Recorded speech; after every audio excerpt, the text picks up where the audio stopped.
अरे ये साखी का हो सुना सुनावा।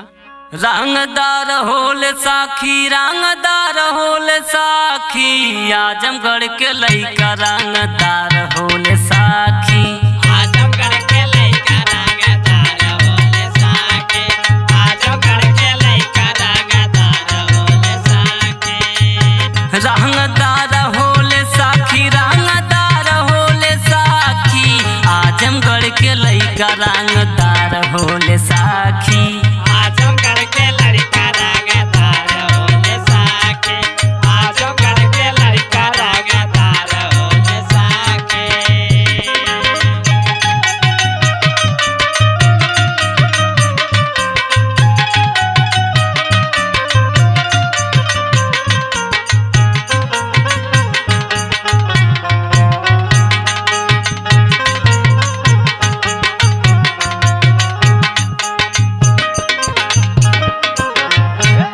और सुनाए सखी सुनावा हो। हरे पूरा भोजपुरी में चला जेकर नाम हो हरे लोगवा कहीं के समर सिंह स्टार हो हरे चारों ओर लोग इनके जानता है साखी हरे चारों ओर लोग इनके जानता है साखी आजमगढ़ के लइका रंगदार होले साखी आजमगढ़ के लड़का रंगदार होले साखी आजमगढ़ के लड़का रंगदार होले साखी रंगदार होले साखी रंगदार होले साखी आजमगढ़ के लड़का रंगदार होले साखी आजमगढ़ के लड़का रंगदार होले साखी।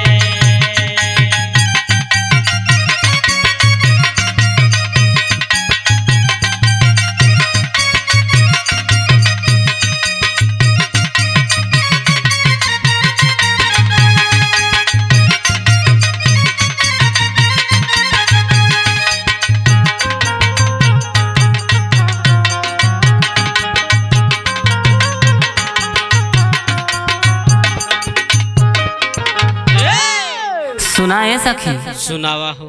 अरे जितना हम बड़ाई करी समझला कमाए हो अच्छा सुनावा। कि आजमगढ़ के लइका में बहुते बाजोश हो